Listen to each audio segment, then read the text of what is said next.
I'll start with a question today.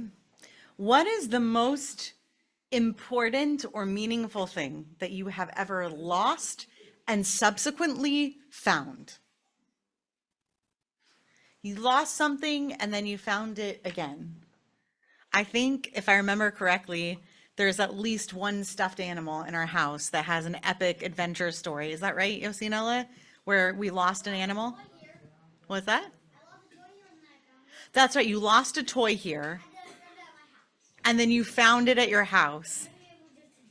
And maybe it was just a dream. But if it wasn't a dream, if you'd really lost it, that's such a great question is it really lost if it was at your home all along? I don't know. Like a cell phone. Okay. If you really had it in your presence all along, like where is it? I was thinking about this week because this week I got to go somewhere crazy interesting. I got to go to the hub where the Waymo cars go when they're done driving people around. Now, the reason I had to go there was not a great reason. The reason was that we had a wonderful celebration for Ella's 10th birthday. She read today in honor of her bat mitzvah parsha coming up. Teitze is her parsha. And we gifted her a first ride in a Waymo. For those of you who don't know, that's a driverless vehicle. Has anyone here ever ridden in one? Oh, we have two of courses and lots of people who have never ridden in one. You've been in one now. They're very exciting. They're really fun. They're less pricey than I would have thought, and they're a great adventure. But there's certain things about them that are very strictly impersonal. I'm going to name one thing that's really great and one thing that's a challenge. You don't have to tip any drivers. That's right. So you could talk to the wheel. You can sing in the car. They can't hear you. There are wonderful things about them. One wonderful thing is that, strictly speaking, Waymos make the streets safer for pedestrians. Yes, So Waymos, are terrible drivers. because human beings are terrible drivers, but more importantly, robots are great drivers because they follow a set of ethical algorithms programmed into them, and they will stop no matter what. And the rate of injury with Waymos is extremely low. Of course, we don't have as many Waymos as other vehicles on the streets, but that's a really wonderful potential part, that these vehicles could make the streets safer for pedestrians to walk on. Something challenging is that if you were, for example, to have a pair of AirPods in your pocket when you went to go ride in a Waymo, and they were to slip out of your pocket, you can't have home base. You know, if it were in the olden days of taxis, which I was used to riding around in New York, you call and the cab company would call the cabbie and they would say, hey, did someone leave something in the back seat? This is a little more complicated. They do have cameras, but they're imperfect. And so I had to wait a day to find out that indeed my item was there. And I was thinking about whether or not my AirPod case that I had left in the car was lost all along, because on my phone, I could see that exactly where my AirPods were. I was actually following them around the city on the Find My Device app. I was watching the Waymo drive around. So that's how I know it's in the Waymo, is that the AirPods are riding around. I didn't have my AirPods. They were not in my possession. They are not a small cost item. They're important to me. And I knew exactly where they were. So what makes an item actually lost? That's what we're going to take a look at today. Take a look at the source sheets in front of you. This is not the first time that we are learning that a Jewish person has a responsibility towards a found object. Lo tirei et shor achecha, o et sev nidachim, vehit alamta mehem, hashev teshivem leachicha. Two statements. If you see your neighbor's ox or their sheep who has gone and wandered off, you cannot hitalem, you cannot ignore it or turn away. What do you have to do? Hashev teshivem leachicha, a duplicative verb. Some of you may have been in a service this morning in which you heard people refer in Parshat Shoftim to the well-known verse, Tzedek, Tzedek, Tirdof. That's an exact duplication, tzedek tzedek. But here you have another form of duplication. I'm sure grammarians have a specific term for it, where we have the verb repeated and the second one is meant to emphasize. Everett Fox, who has a beautiful translation of the Bible, I'm not sure if it's on our shelf in this Beit Midrash, would say, you must return, yes, return the item to your neighbor. And it continues.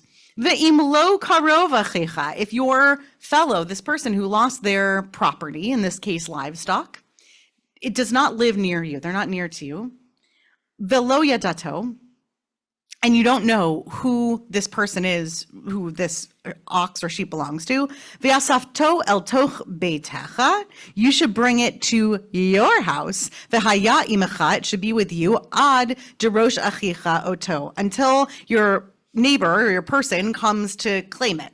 And then what should you do? Vahashevoto, you give it back to them. You might have thought, by the way, we're not going to go here today, but you might have thought, once you go and you find a lost sheep and you don't know who it belongs to and you bring it home, partially because we also have in Parshat Ki Teitze a commandment. Ella, what do we say it was called? Bal Sar Chaim. What is that about? Caring for, I'll give you a hint. Meh and moo.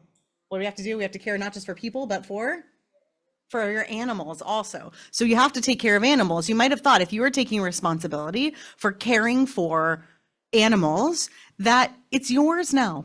You found an ox. You don't know who it belongs to. It doesn't have a collar that says, Dave the ox or whatever, that says that this belongs to, Shmuel ben Avraham down the street. So you're taking it home. You might have thought it's yours. It's not. Return it. That's teaching too. And then next, v'chein ta'aseh lachamoro, v'chein ta'aseh lesimlato, v'chein ta'aseh lechol avedat achicha, asher tovad mimena, umitzata, lo tucha lehit alem. And you should do the same. What is it? What do they mean, do the same? You should do the same. The same. You got to bring it back.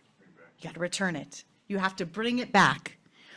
You have to do the same with what? With their donkey. You have to do the same. What's a simlato? Their tunic, their garment. And in that day, by the way, I don't know who was running around without a garment, because most people at most had two garments. So you found their garment, you better get it back to them, right? And so too, think about the construction of this, and you can look at the English if it's helpful to you. Not only do you have to do this with an ox and a sheep, you have to do this with a donkey. You have to do this with a tunic, and you have to do it with anything that you might find. What's being conveyed here? Is there a specific list of things you have to return? No. What is there? Anything, as Joey says, it has to be anything. What they're saying is something that is akin to a merism, meaning like when we say you're supposed to teach these words to your children from when you rise up till when you lay down at night, what we really mean is all the time. Same thing. From the donkey to their dress, you got to return an item when you find it, even if you don't know the owner. Not a donkey in a dress, from the donkey to the dress. Okay, so the Bartenura, who famously comments on Mishnah, and this particular Mishnah that we're going to look at is in Bava Metzia, concerning things like lost items, comes along, looks at this verse and says, wait a minute, what exactly do we consider a lost item? Going back to one of my questions, which is like, if your toy was at home all along, if your AirPods are on the Find My iPhone app, then is it really lost? They didn't know from Find My Phone, but you get it. We're extrapolating out.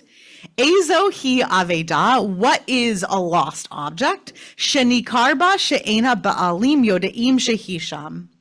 You know that, right? The gaze is from the finder. All of this is addressed not to the person who's lost the object, but to who?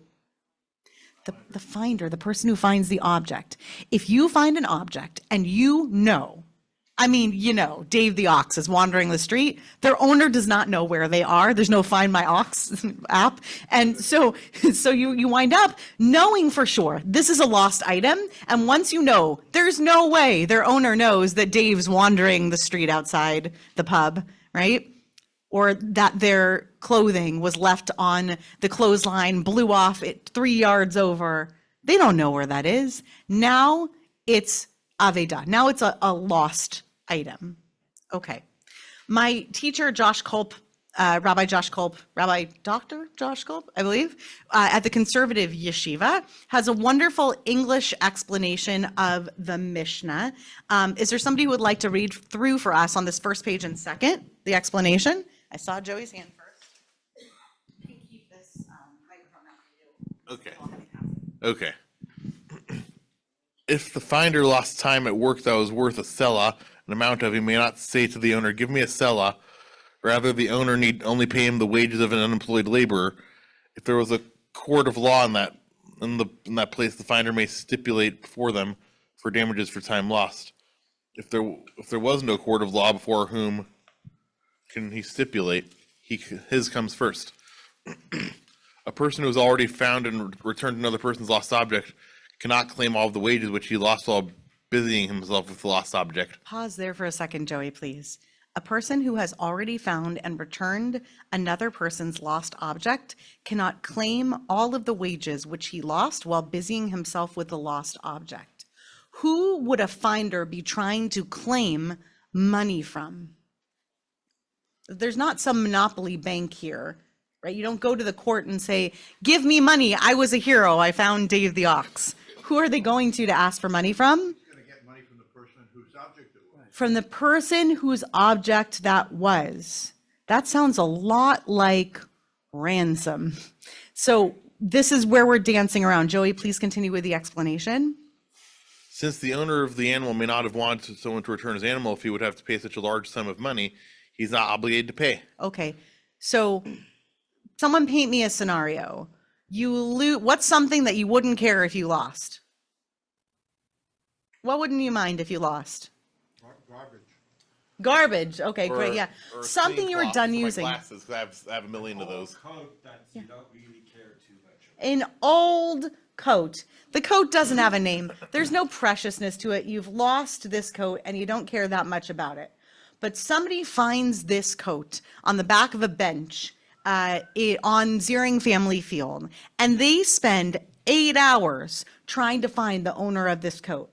They come knocking on your door, Alan, and they say, "Alan, I spent 8 hours and figured out through sleuthing that this is your coat." Now, generally speaking, I make $112 an hour as an engineer. So you multiply that by 8, those are the lost wages for the day. So it's about $1,000 more or less. That's what I expect from you, right? What this explanation of the Mishnah says is the owner, first and foremost, if they knew that it was that much money, may not have wanted it. To clarify, if the person comes back and says, "Would you like this coat? I found it," Alan might say, "Sure, I'll keep it around when I need to lend a coat or if I need one and my other coat isn't available." And it's not that he doesn't want it, it's that it's not worth that big sum of money. Great. Okay, Joey, keep going.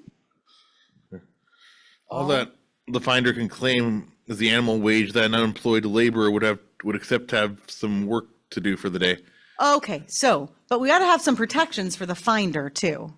So if a finder goes out of their way, if they take these laws very seriously and they say, "I found a lost object," what does the Torah say? What does the Mishnah say? What does Halakha say? It's my job to get this back. The finder doesn't know whether the object is precious to the person or not. So they have spent some time going to look, and perhaps they deserve a something. What can they claim from the Baal, from the owner of the item? They can claim an hourly wage at the very, very lowest rate. So they could say, $50 would be nice for having gone to so much trouble for hours and hours of returning this to you. Rosa, did you have a thought? As my family members have reminded me, if I find something and it's not mine, it's not uncommon that the person who lost it is going to backtrack their steps to try to see where they lost it. And my family says, maybe you should just leave it because they may come looking for it. Yeah. And Great. Rosa, you're anticipating a great teaching that's about to come. Hold that thought. It is coming. For now, we're going to presume as a group. Here, Becky, if you could take that and put it on the table for a moment. For now, we're going to presume that that it was a good thing that the finder went to go find this object. It just may not have been precious, but hold that thought, Rosa. We're going to come back to that. Joey, will you keep going to the however, if before he begins to deal? However, before he begins to deal with the lost animal, the finder makes a stipulation in front of a court that if he should lose time at work while returning the animal, that he would recover the loss, then the owner must pay him. Okay, so if someone goes to the court, right, I'm going to give you a different example. Maybe those were my backup AirPods, okay? But someone finds those AirPods, they know it's maybe a couple $100 item or something. They don't know if I got it used or new. They see it that it's an expensive item. They go to the police station nearby, the stand-in for the court in this case, and they say, listen, I would be happy to go to the lengths to give this back to the person who this belongs to. I'll go find them and bring it back to them. But I need you, the police, to tell me that if I'm going to go to those lengths, that you're going to guarantee me some money, because I take this seriously, but I might lose some money for the day. This is a different society. Okay, we're not talking about late stage capitalism. We're talking about a very different village mentality and people looking out for each other. So you see the grappling here. Well, but maybe the court can offer some protections for the person who's going out there and taking this rule so seriously.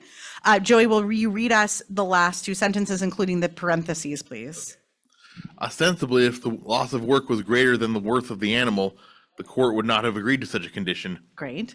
If there is no court in front of which to make such a stipulation, his own work takes precedent over the loss of others.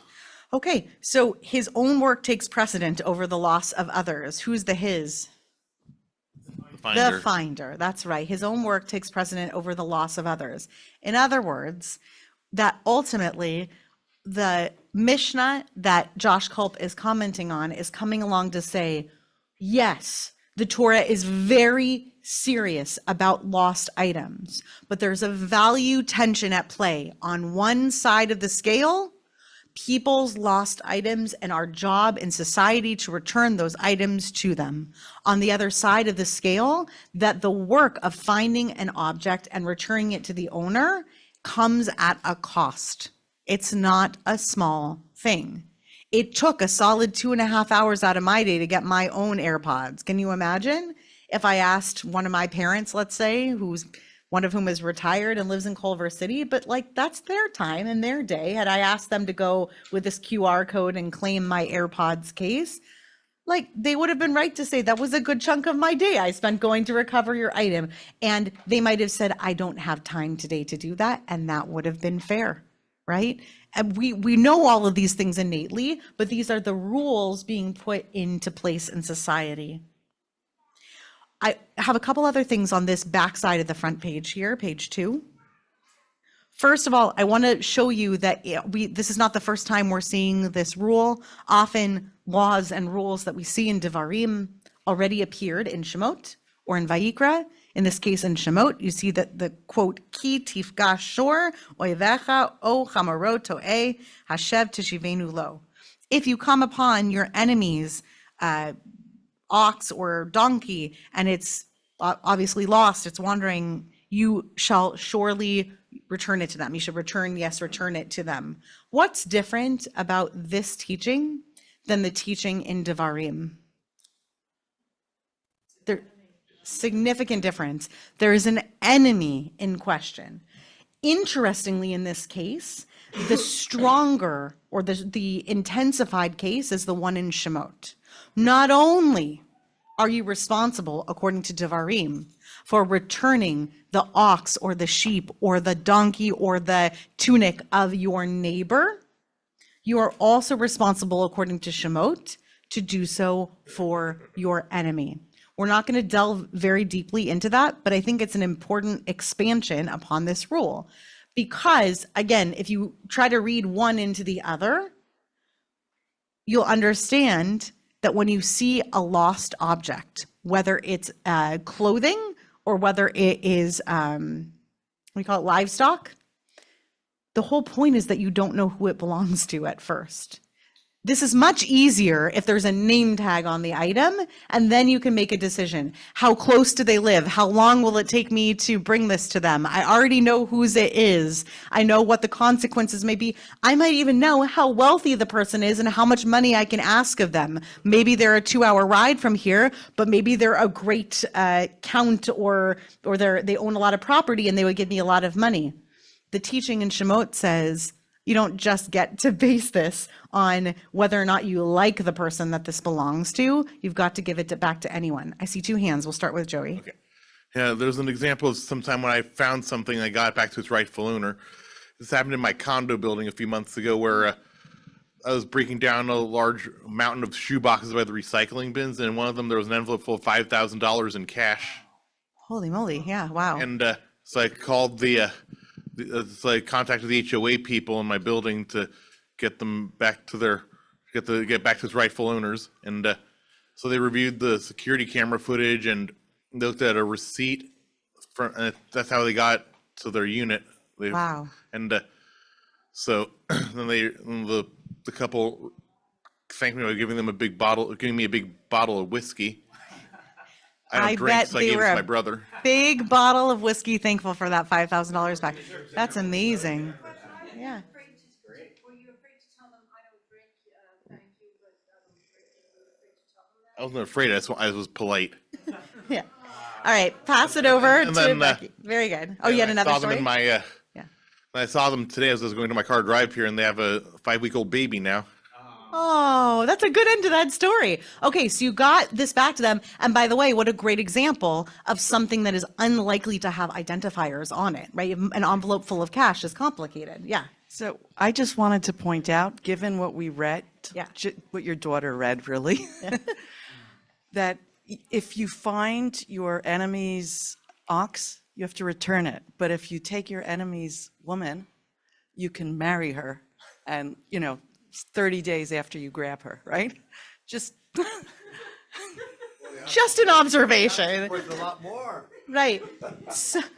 So as we've seen in the news a lot lately, war is complicated.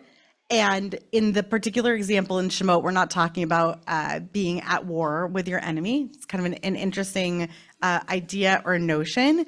And what's particularly interesting about that is that in the context of the Torah, both someone's wife and someone's ox are considered property.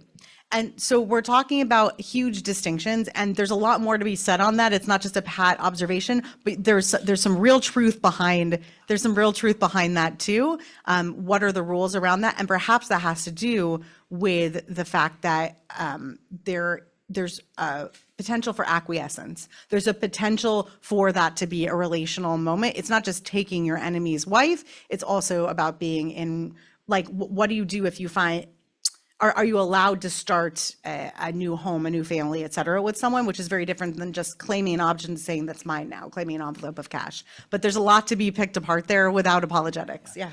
One thing, just going back to the previous little passage here, course. the duality of justice in this is kind of striking to me, that we're serving our neighbors. That's the entire undergirding of returning, their Yeah. goods, is doing unto others as we would have others do unto you, but also the protection there of, even relevant now, and what it looks like to set boundaries. I think this is like actually pretty advanced emotional navigating here to say, I want to serve my neighbor, but I also have to, as it says in the last line here, my work has to take some precedence.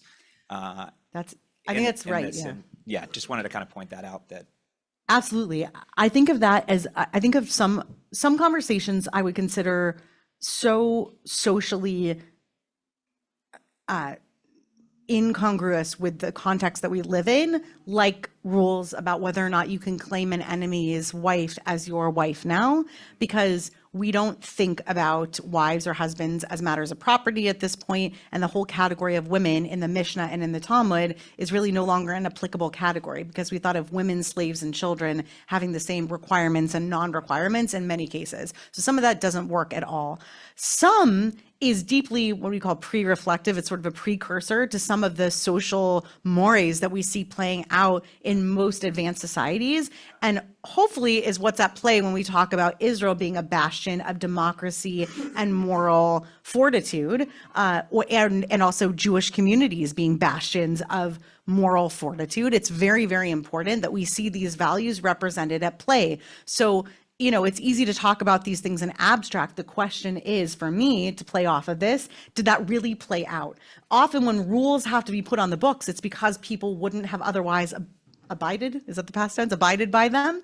And that would be my number one concern. A question back to the text is, does that have to be said because it is so hard to consider both your enemy or your neighbor's concerns and your own?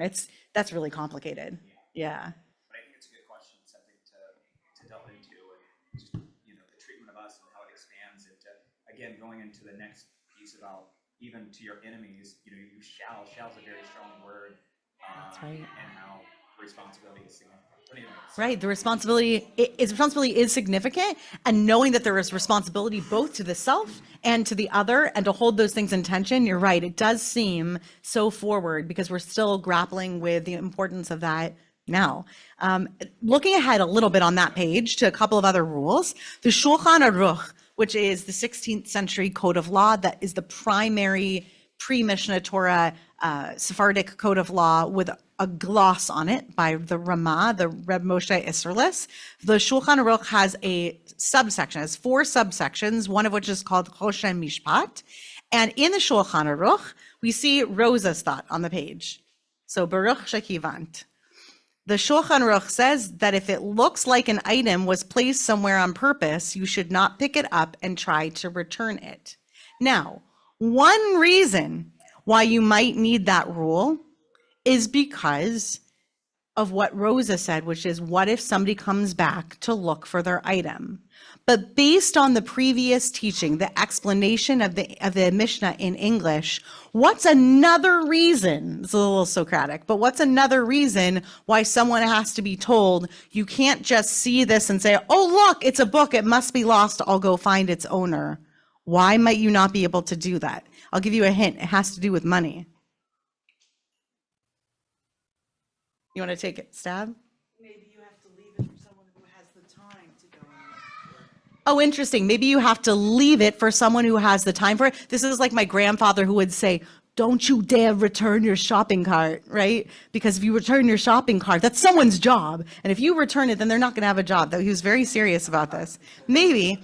I think, let me stop with the Socratic question and instead just say what I think is happening here is I think there's a concern that someone would say, you know what I'm going to do? I'm going to go to the beach with a metal detector, so to speak, but I'm going to do that in other contexts too. I'm going to go out looking for objects that people may have left somewhere. Maybe they left it there on purpose, but then I'm going to claim that I found a lost item and spent my time finding that lost item and say, here, give me some money because I found your lost item, right? Because that's what our codes of law say that we can do. But the Shulchan Aruch specifies you can't just go out there looking for lost objects that you can go and return. I think that the metal detector on the beach is actually an apt example of that. Like, are you allowed to go out there looking for things?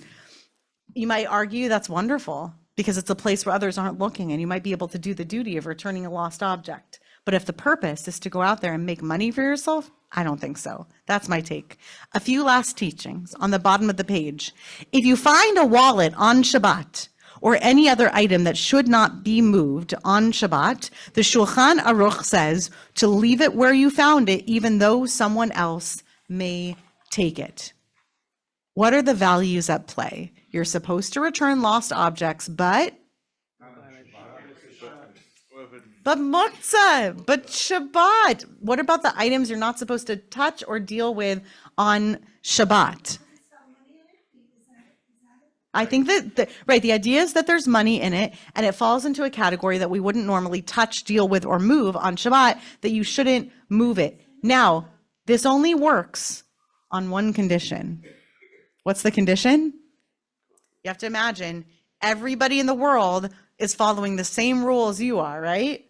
I'm going to guess that there's only one exception, that's if we're in an error, in which case we can pick up the Great question. So Brian brings up this idea, what if we're in an Eruv? You still have the prohibition of not touching muksa in an Eruv. So it still might be an issue of muksa. I think the concern that's at play is whether or not everyone is abiding by those rules. This works if you know that if you leave that wallet there, nobody's going to come and pick up and move that wallet because it's Shabbat. No one's going to touch it, right? Think about that for a second. Here in this synagogue building where people take not moving around cell phones and electronic devices, wallets full of money, other things that we consider the category we don't deal with on Shabbat, I think it's pretty safe to say that you can assume that most people in our building, apart from our maintenance staff, would not come by and pick up and move something because we wouldn't wind up dealing with it. I certainly wouldn't. If I found a phone in the building on Shabbat, I'd report it to security, but I wouldn't go picking it up, putting it in my pocket and dealing with it. Take that to the extreme. If you're in a village, a society, a group of people where no one's touching it, you can leave the wallet right there because no one's touching a wallet on Shabbat. So you have to understand that this is like in the context of a certain idealism of practice. 3 last teachings, and then we're going to close up our teaching and move to Mariv. On page 3, the first 2 boxes are the same teaching from the Toldot Yaakov Yosef. These next 2 teachings are brought to me by Rabbi Dr. Aaron Lieb-Smokler, one of Rabbi Klickfeld's chavruta from the Hartman Institute program when he did a few years in Israel, and whom I've learned a great deal from, just not personally, I've learned from her writings. She brings this teaching from the Toldot Yaakov Yosef. Both of these teachings are from the 19th century. The first here is, and you will want to ignore them, but return them you must. It was not for nothing that they came into your awareness, like that they were shown to you. You have a stake in the matter. The hashev in that verse, do you own teshuvah, repentance, first for wanting to avoid them, and then teshivem, return them in teshuvah back into the circle of your life and your community. Teaching number 1. What is that first hashev teshivem? It's you're about to walk by a lost object and you think to yourself, oh, that's probably someone's cell phone. I don't have the time of the day to deal with this right now. If I walk by, I'm sure someone will find a way to get it. Hashev, go back to Shivim, return it to them. And a triple meaning, do teshuvah for not having wanted to go to the lengths to return this. By the way, particularly if it probably belonged to your enemy, okay? So he sees this as a spiritual discourse. Hashev, go back on that instinct that you have not to help out someone else who might need to be helped. Let's skip that second paragraph because we don't have quite enough time to get into it. Go to the 3rd box on the page from the Sfat Emet, a Hasidic teaching that also was brought by Rabbi Smokler. When a person habituates himself such that he cannot ignore his friend's lost or his friend who is lost, whether it be a physical or a spiritual loss, then he can truly return to him what was missing and elevate it.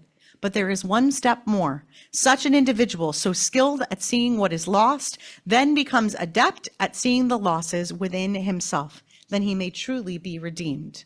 She continues herself, these laws known as Hashavat Avedah call on us to take responsibility for the possessions of other people. The human instinct is to avoid, lehit alem, that's the verb that's used in the verse in the Torah, to not see what is in front of us, to not view other people's stuff as having a claim on us. So 3 times over, the Torah warns against this indifference and prescribes active involvement. To go back to the Sfat Emet for a moment to close the teaching for today, the Sfat Emet says this kind of attunement to other people's lost items and other people's lostness, right? He even extends it to, do you see a person who is lost? Help them return to themselves, right? That is his elevated level. That I could unpack for another hour. But to hold on that thought for a minute, he says to attune yourself to lost objects in the world is to be attuned to lostness and everything around you on 3 planes. First of all, that you're walking through the world and that if you see an object plainly, you're going to think, who does that belong to? And should I take the time to do that? That's level 1. Level 2 is to look at other people in the world and to look for their lostness and not just look for objects being lost, but to see lostness as something that's a human experience And that's something that I think that we see in radical welcoming in communities. You see someone who looks lost, find a way to make them feel a little less lost. And the opposite of feeling lost is feeling belonging. That's the job of the community. Finally, and this is so appropriate for the season of Elul, presumably this was taught originally during Elul by the Sfat Emet, because Parsha Ki Teitze is an Elul seasonal parsha. You should also be attuned to lostness in yourself. If you're attuned to lost items on the street, then you're going to notice in yourself those lacuna, those gaps, those absences, those lostnesses, and you'll see it in yourself and you'll think, wow, like I'm really out of place here. And it could pertain to any part of your life. You can feel lost morally. You can feel lost in love. You can feel lost in self-identity. You can feel lost on so many big levels. And ideally, if you're living in a society where everyone is attuned to a sense of lostness, then everyone is doing that dual work at any given time, looking for lostness in themselves and looking out for a sense of lostness in other people as well. That's what I wish for Elul, is that you find yourself tuning in to that lostness in other people and also in yourselves,